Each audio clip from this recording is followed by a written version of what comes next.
Muy bien, vamos a ver la pregunta de la semana.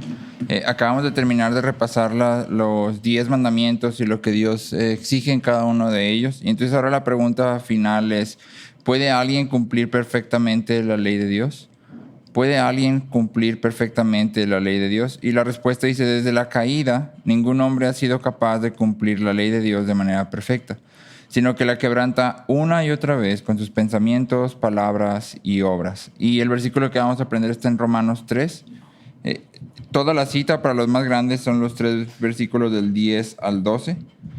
Dice, no hay un solo justo, ni siquiera uno. No hay nadie que entienda, nadie que busque a Dios. Todos se han descarriado, a una se han corrompido. No hay nadie que haga lo bueno, no hay uno solo. Entonces, cuando abordamos esta pregunta, es importante decir que Dios sí creó a los humanos con la capacidad de cumplir su ley de una forma perfecta. Pero perdimos esa capacidad cuando el primer humano, el representante de la raza humana, Adán, decide rebelarse y desobedecer a Dios.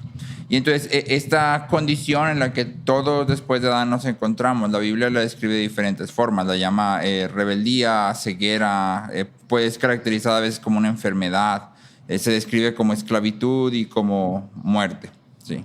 Y entonces es útil aquí en esta discusión hablar acerca de los 2 estados que Agustín propuso para explicar esta dinámica que hay. ¿Sí? Es decir, para entender lo que la caída implica, de dónde a dónde cae Adán y con él toda la raza humana, podemos usar estos 4 estados. Aquí vamos a abordar nada más 2. Son 4 estados, pero solo vamos a abordar 2.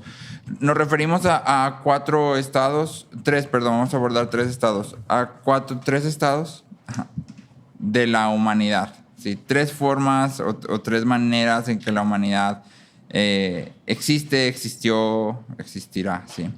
Y entonces vamos a abordar 3. El primero es puede pecar, puede no pecar. El primer estado es puede pecar, puede no pecar. Entonces, este es el estado inicial, este es el estado en el que Adán es creado. Puede pecar, puede no pecar. ¿Sí? También es llamado por algunos teólogos un estado neutro o un estado de inocencia. Es decir, en Adán no había nada dentro de él que lo inclinara a pecar. ¿Sí? No significa que fueran perfectos, no eran perfectos, por eso se les llama un estado neutro de inocencia. ¿Sí? Pero significaba que no había una inclinación interior de ellos hacia el pecado como lo hay en ti y en mí. Las tentaciones solo venían desde afuera. Adán y Eva conocían la diferencia entre el bien y el mal porque Dios ya había definido lo que era bueno. ¿Sí? O sea, sí tenían una brújula moral, no estaban en ignorancia, que muchas veces lo que se dice es que comieron del árbol porque querían poder distinguir entre lo bueno y lo malo. No, Adán y Eva ya sabían qué era bueno y qué era malo porque Dios había delimitado lo bueno y lo malo. Esta brújula moral es parte de la imagen de Dios en nosotros. Pero cuando Adán y Eva creen en la mentira de la serpiente y comen del fruto, caen de este estado de neutralidad o inocencia. Y entonces entramos en el segundo estado, en el de no puede no pecar. No puede no pecar. Entonces, de un estado neutro, puede pecar, puede no pecar, que tiene la posibilidad de 2. En la caída caemos en el estado de no puede no pecar. ¿Sí? Génesis 2:17 dice, del árbol del conocimiento del bien y del mal no comerás, porque el día que de él comas, ciertamente morirás. Y muerte en el pensamiento bíblico implica corrupción. Por consecuencia implica separación de Dios, porque lo que es manchado, impuro, no puede habitar junto con Dios. Y entonces cuando estamos en el estado de no puede no pecar, nos encontramos más adelante en la genealogía de Adán con una declaración que es importante. En Génesis 5:3 leemos, cuando Adán había vivido 130 años, engendró un hijo a su semejanza, conforme a su imagen, y le puso por nombre Set. Y entonces lo que estamos viendo aquí es que esta naturaleza corrompida de Adán ahora pasa de Adán a sus hijos. A partir de Adán, todos los hombres nacidos heredan la culpa y la corrupción del pecado. Te leo Efesios 2:3. Efesios 2:3 dice, entre ellos también todos nosotros en otro tiempo vivíamos en las pasiones de nuestra carne, satisfaciendo los deseos de la carne y de la mente, y éramos por naturaleza hijos de ira, lo mismo que los demás. Y entonces esto nos describe, ¿qué hacíamos en nuestro tiempo? Vivíamos en las pasiones de nuestra carne, y lo único que buscábamos era satisfacer los deseos de nuestra carne.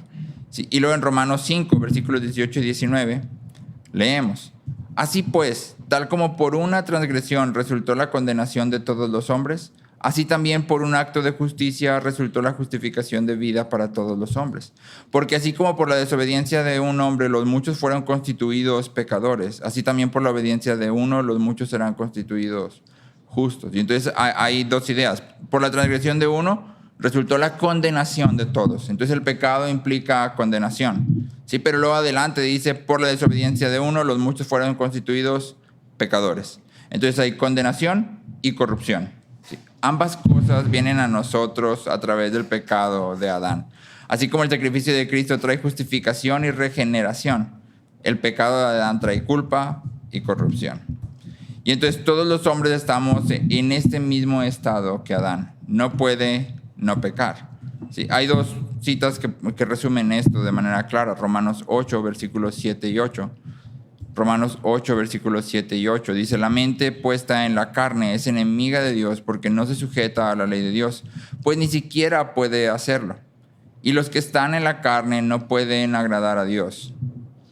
Y hay una imposibilidad. ¿Te fijas? No es solo una falta de disposición. Dice, no se sujeta a la ley de Dios, pues ni siquiera puede hacerlo. Y los que están en la carne no pueden agradar a Dios. No es no quieren, no pueden.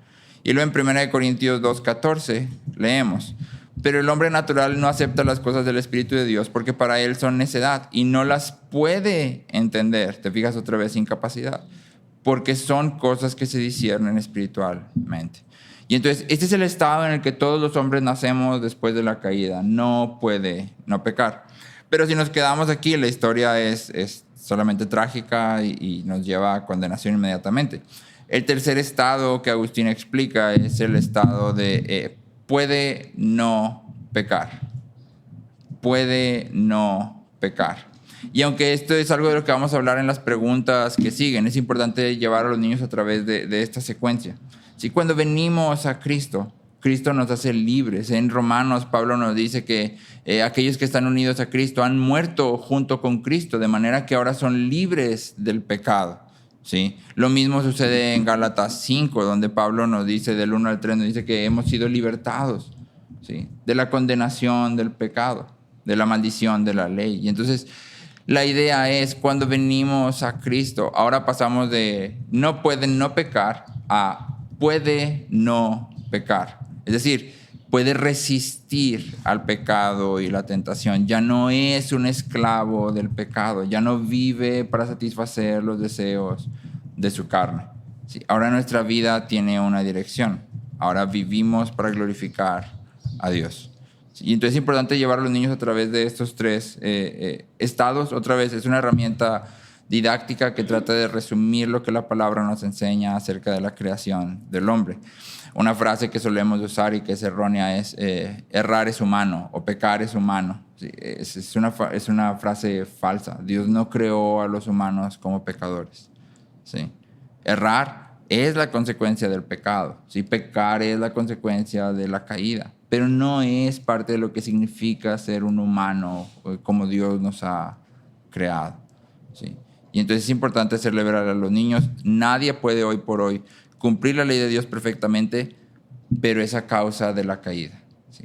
Dios nos creó con esa capacidad, pero Adán cayó. En Cristo vemos la ley de Dios cumplida perfectamente y somos librados de la esclavitud del pecado.